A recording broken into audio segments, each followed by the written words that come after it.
shit out without the stream. And I think I've got my bit rate where it needs to be. How much technology I've learned in the last like 24 months has been crazy with like editing and all this shit, because I always liked technology, but my God. All right, y'all, here we go. I like the little bit of earlier start, and I've gotten in my feelings on Twitter a little bit, man. I've like the Cavs fans are coming at me a little bit about the JR thing. And I'll get to the questions here in a little bit. I think we got some time, but I just want to go back to the JR taking out of Clay. Clay will play. That's what they're saying. I brought this up, I don't know where, but thank God they don't have Kyrie, because so I've had the high ankle sprain. I did it blocking a jump shot, came down bad, and I'll tell you this: I was in the gym the next day playing, but I was limited for months. Now every sprain is different. But where it limits you is laterally. And so he's not going to be the defender that he can be with this high ankle sprain. That being said, Cleveland doesn't have really any irky-jerky slashers. Jordan Clarkson, there's whispers of him getting sent to the bench for Rodney Hood. I would do that. I said that from the beginning. And so Clay's going to play, but that's where he's going to be limited at. But I also... no lie, and again, all I can do is relate it back to myself at the lowest levels in rec leagues and shit like that. But I've had some of my greatest shooting games on a sprained ankle. And the reason for that, at least for me, like in hindsight, I think, was because I had to move a little more sure-footed. I had to be a little more like careful with my feet and how I placed them and how quickly I was moving. I found myself on balance like every shot. Just because you have to slow down a little bit, like in your gather and your steps, and you're a little conscious of it. And at least for me, it's benefited me in my shot. Now, defensively, driving is one thing that you're gonna be limited at, and it's kind of like an emotional trauma. You only hear the mic in the left. Well, I don't know if I can alter that today. But hopefully we have a smooth stream. I'll try to work that out for next time, y'all. But you guys can hear me, though. That's the important thing.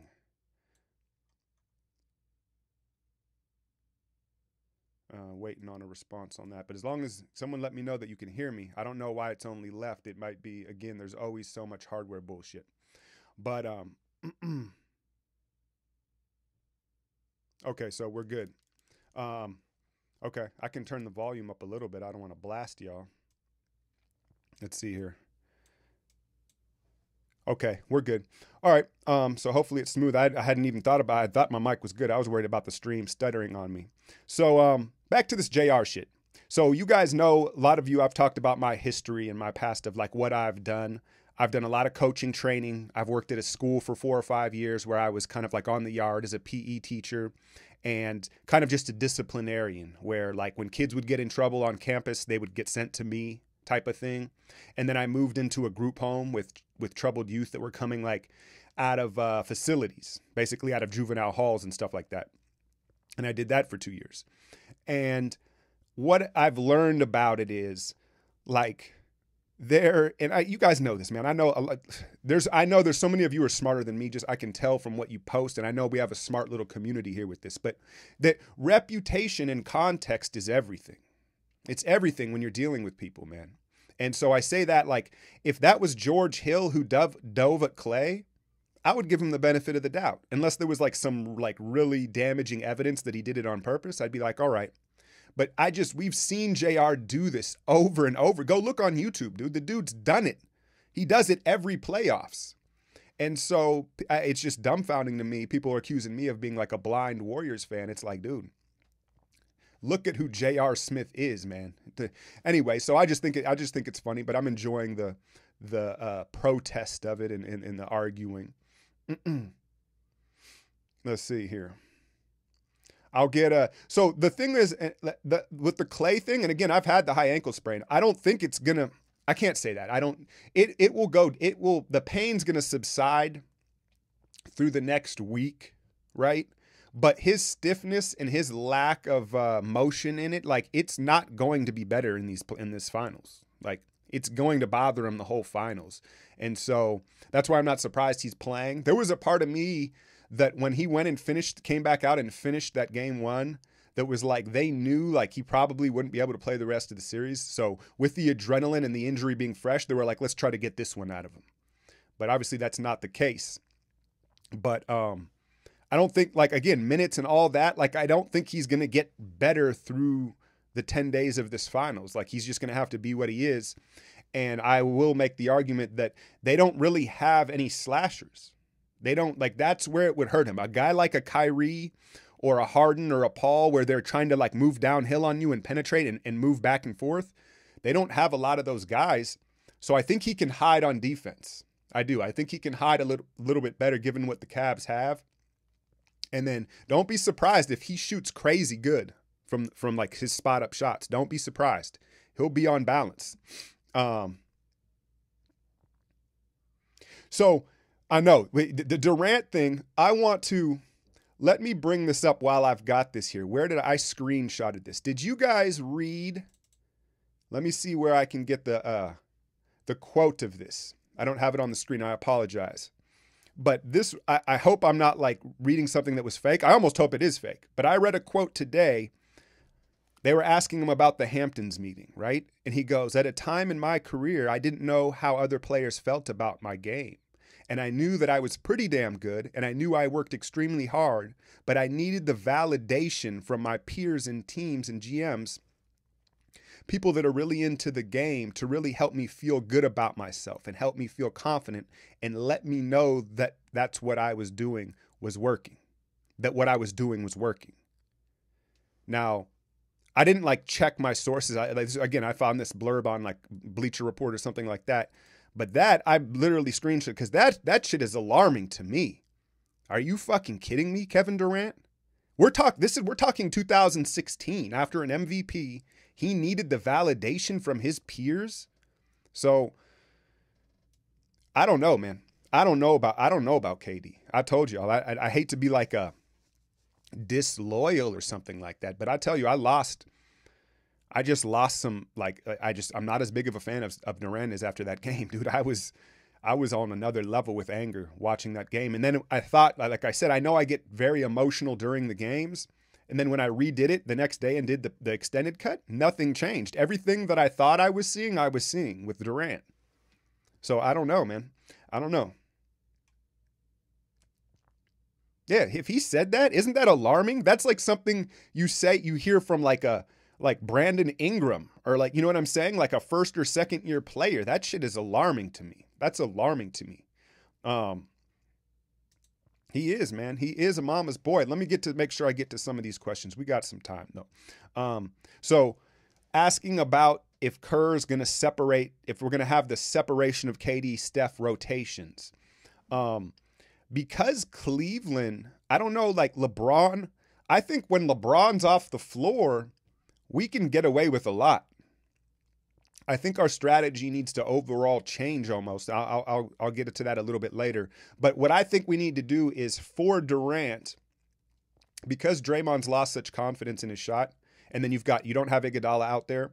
So you have two non-shooters. I know that you guys have heard this story, but right, there's two non-shooters on the floor almost all the time, and that hurts Durant more than anybody because he's an ISO guy at heart, right? And he needs that space to operate. He's not used to them being able to late double like they have been without Iguodala on the floor, and now that Draymond's not shooting. So I think I'm not really concerned about separating Steph and Durant, but I would like to see early in the game you put Durant out there with a bunch of shooters. So just give him the space, because right now we're not going to change Durant's game right now. Like, he is what he is. But what we can do is get him going, and get him going by spacing. And you're going to sacrifice some defense, right? But I argue the point that Cleveland is not an offensive juggernaut. Like, I think in the Houston series, right, you couldn't afford to have like Quinn Cook and Swaggy out there at the same time.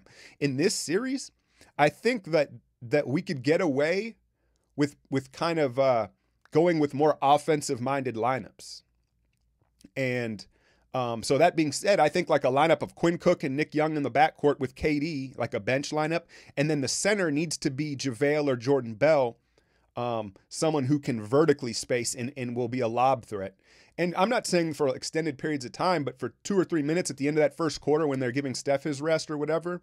And so just give KD more space to do what he does. He's not going to change what he does. Let's just give him more space to do what he does. Let me hop back to these YouTube questions and see what y'all are. 7 turnovers in a game, right? Because this is set up for Curry's final MVP, right? It's because they don't have any perimeter defenders, man. George Hill, all right, whatever. But other than that, and then if they're going to play Love and Tristan, it's tailor-made for him. And that was my big point. My big question going into this game is Cleveland going to blitz Steph? We saw it in the first finals, right? And the Clippers are kind of Doc Rivers is the origin of that strategy on Steph. And as he got stronger and more confident and became the MVP, team stopped doing it. But my point to be clear, what I mean is on the high pick and rolls, when we want to get Love switched on Steph, are they going to hard trap Steph and just take the ball out of his hands? I think that's the strategy that would be the counter strategy to letting Love guard him. And Love, like if they let Love and Tristan continually just switch the ISO on Steph's going to eat and he will get the finals MVP. I think they have to hard trap him. I think they do. Tristan is not suspended. No one's suspended. And it's this national media. Let me get back because there was someone who made a very good point and was talking about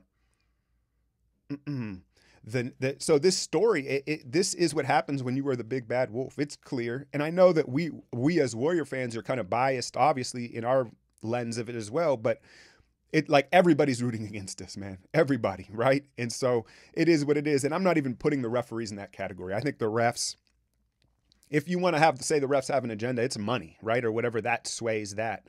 But I'm just saying like the announcers are clearly biased and then just all the national media, everybody's tired of the Warriors. And it happens. I'm guilty of it. I think most of you are probably guilty of it when like it was the Lakers, right? Or the Spurs. The Spurs kind of had a way of, because it was every other year, so it didn't get tiring. But when a team's dominant, they get hate. So I'm not really salty on that. But the storylines are crazy to this. And I just think that there's a massive double standard. But what I wanted to point out, I was getting at was Tristan Thompson's not suspended. Kevin Love is not suspended, right?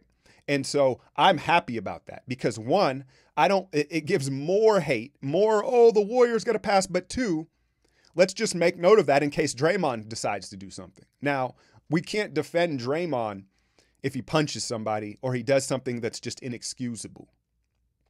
But if there's a gray area play, like there is every game, Draymond has to get a pass now, right? Like they didn't suspend Love, they didn't suspend Tristan. Draymond has to get the pass as well, in my eyes. So I just feel like that's a safe thing for him. Not a safe thing, but maybe a hall pass for Draymond. Let's see here, get back to some of these questions. Did you guys see that? I don't know. I can't quite remember how much I talked about that. I brought that up in that last breakdown, talking about KD needs to lift some weights. And I specifically remember back again to that interview, and he's like, that's LeBron's thing. LeBron spends a lot of time on his body. He's like, I'd rather be in the gym working on shot making. You know what I'm saying? And it shows in their games, right? KD has a vast array of shots. But you have to find a balance, man, because he's getting dislodged. He can't hold his position. And he's responsible for so many of those turnovers, so many of those passes, entry passes to him in the elbow, where he just lets the dude just bully through him and tip the ball. Ariza did it like 5 times a game. Yeah, he needs to hit the weights, but I'm not holding my breath. I'm not holding my breath that he's going to do so. You're saying no pass for Dre? Yeah, I know. I'm worried about that too. I'm just saying you would think. Now, like, again, if he nuts somebody or something wild and it's just inexcusable, that's what it is. But if it's a gray area type shove thing, right, then he's kind of got to get a pass, man. You've got to remain consistent. Right, so for KD, I don't think his core is strong. He's basketball strong in that sense. It's not once he's moving. It's positioning, catching the ball. It's catching it. You hear them say they caught it in their spots. he gets pushed off his spot. So it's like when he's in a pivot or in a triple threat, that's when it's a problem. That's when the strength is a problem. Once he's in motion, moving downhill, he's so long and gifted. He doesn't work. Contact doesn't bother him in motion. It's when he doesn't have the ball that it's such a problem. I would love for Zaza to play a few minutes. I would love. That leads me to one of the questions. Would be are we going to see any of the bigs, and who would that be? Now, I think it could be. With the exception of David West, I think David West, like I said, I have no hate against him. David West, if he could, he would be out there playing. Like there's physical limitations going on with D West right now. He just really hasn't been the same since he came back from that cyst or whatever that was, right? But JaVale clearly earned more minutes, clearly, and there is a reckless intimidation factor to JaVale McGee. I had mentioned, right? Because even if you go by him, you know he's coming. You know, those of you that hooped, you know that feeling of a shot blocker behind you, right? And it's not even necessarily that he gets to it. It's just the thought of the thought that he's there, that his presence is there. So JaVale has a huge presence on both ends of the floor, and he's a Draymond activator, man. He's a Draymond. He really activates Draymond. And so I would love to see JaVale. Zaza, in the past, if you look at the history of it, he has done very well against Tristan Thompson. I think it may be hard to ask Zaza to play. I don't know what kind of shape he's in to just throw him into the finals. But I think you could see Kerr use him in like a spot, 45 seconds left in the half type of thing, defensive possession, or Tristan, a rebound. How about on the free throw line, shooting free throws late? If it's one of those slow down games where you sub in defense offense, how about using him as a boxer out or shit? So yeah, I think all of those. I think JaVale and Zaza are at play. JaVale obviously first. Jordan Bell's obviously like in the mix. He's in the rotation. Is he really a big? Yeah, Draymond is a fucking problem. And that's what I was back to the arguing. That's what people were arguing me on Twitter. They were like, hey, how can you call J.R. Smith dirty when you have Draymond Green and Zaza? And I was like, and those fools are dirty too. Like, you know what I'm saying? Like, there's dirty plays in the NBA every game. Now, there's levels to the dirt, right? An elbow, even the sliding of the foot, you call a level 2, right? That's a level, that's shady. That's shady business. But diving at someone's knees, you're playing with their career. Those are fighting words. Like, if you see, I've seen fights break out on courts when someone dives at someone's legs. Like, it's next level to do so. Yeah, he's Jay. And it'll be interesting to see. Did you guys hear Brian Windhorst had a lot of insight? I guess he was in the Cavs locker room after that. He said he had never seen a Cavaliers team that devastated after a loss, and that includes losing both finals. And then Isaiah Thomas in the pregame today, you hear that little insert, he expects a blowout. He doesn't know which way it'll be, but he thinks one team's going to blow one team out. It's not going to be close.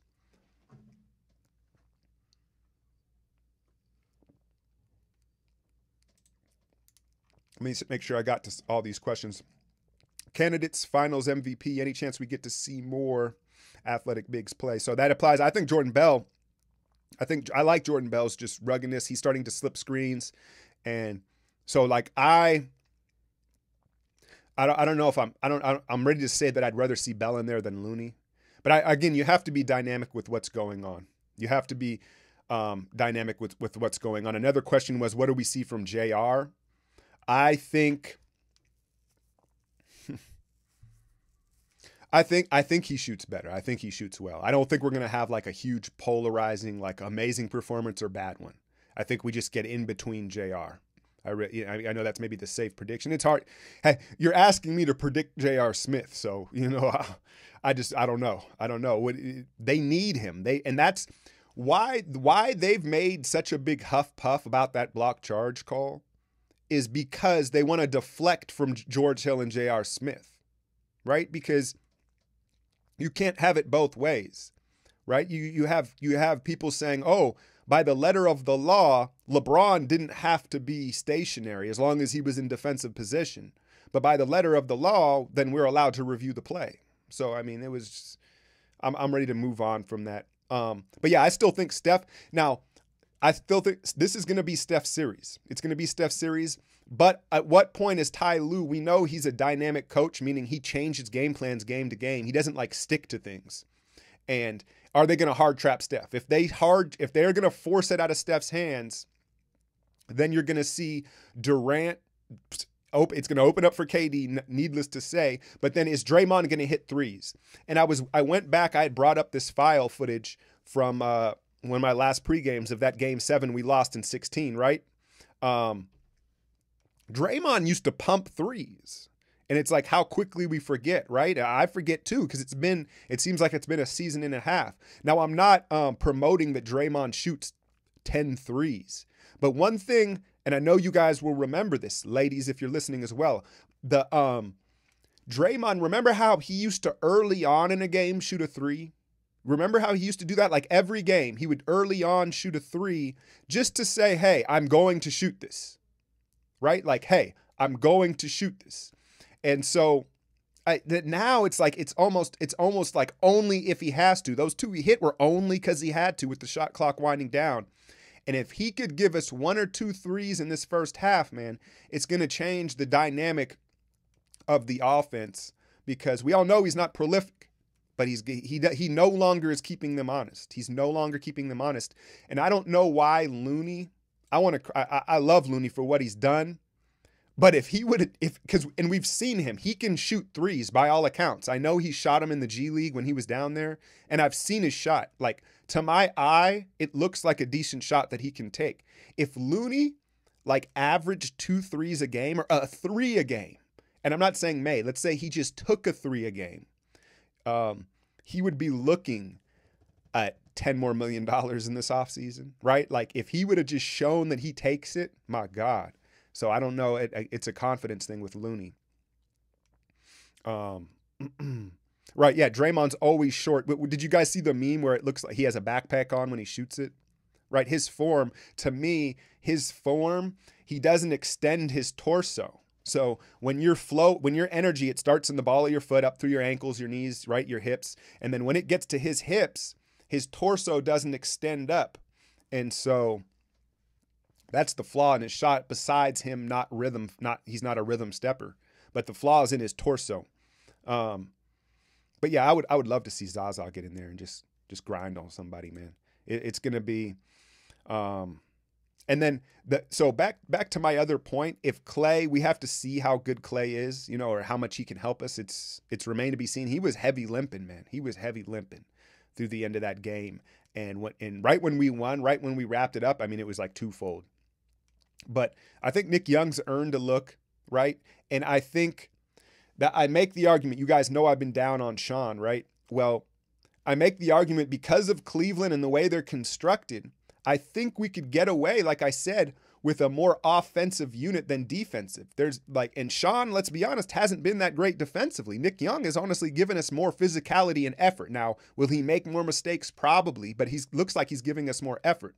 So my argument is that if you play Nick Young and you play maybe some Quinn Cook, like offensively, we become unguardable with the 4 shooters on the floor. But with 3 shooters, man, it becomes so much more difficult. And I understand that you need the defense against Houston or against a team, an offensive juggernaut. Cleveland's not really that. They're not really that. So I'm not against Nick playing more minutes than Sean. I can't believe I'm saying that. And I'm not against giving Quinn Cook giving him a look in spots, perhaps when Durant, and when you're going end of quarter Durant to get him going, put Quinn out there just as a spreader, How do I feel about the Town jerseys? I love them. I don't have one personally. I gave one away.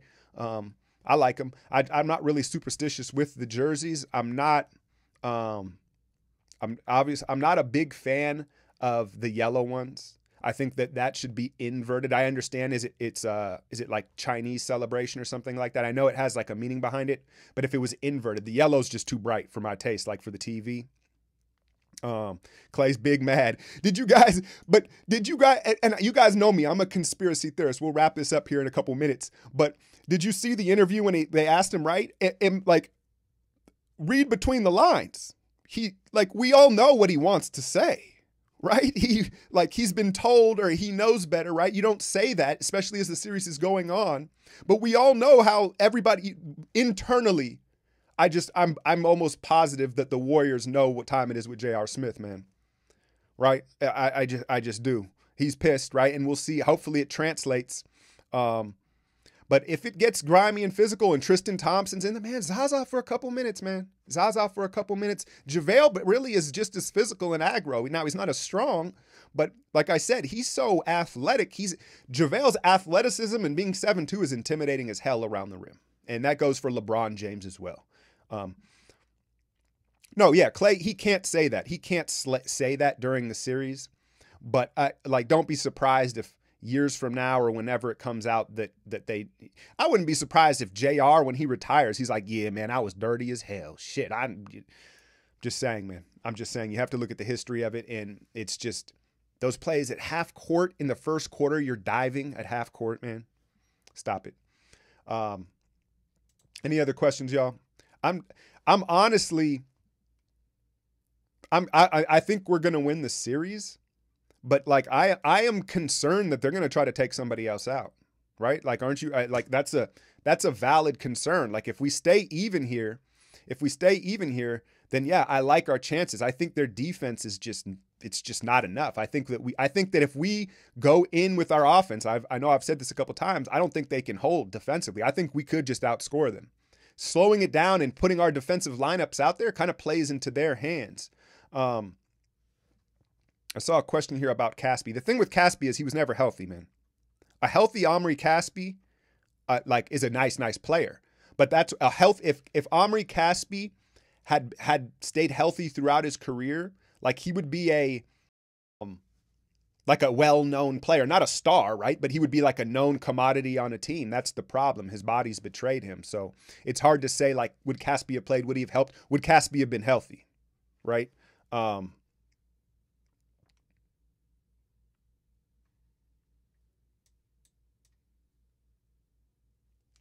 Did I lose my stream here?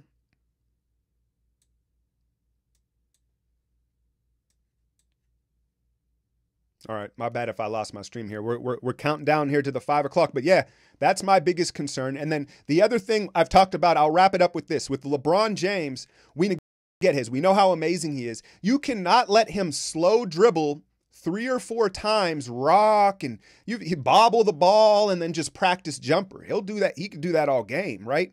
We need to get into him and make him, and the sign of that is make him, when he gets lower, you're going to have to make him get lower in his hips and strong dribble the ball. That means, it's picking up the pace and making him play faster than he wants. If he's upright and he's high dribbling and just kind of two-stepping around, that's a problem.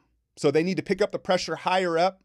And even if it's, I don't know who you sacrifice the fouls on, even if it's Quinn Cook, if Quinn Cook is the sacrificial lamb, send out there and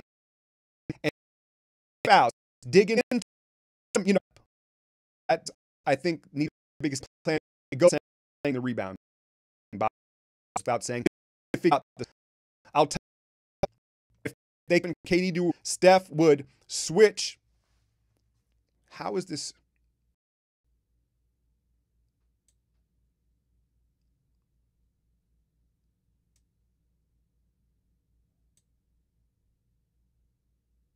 Yeah, that's ridiculous, dude. That's ridiculous, y'all. I don't know why. I've lowered the bit rate. I did all that, so I don't know why it's pausing.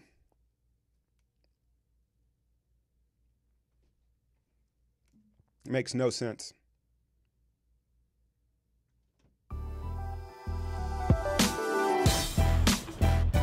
Makes no sense, y'all. But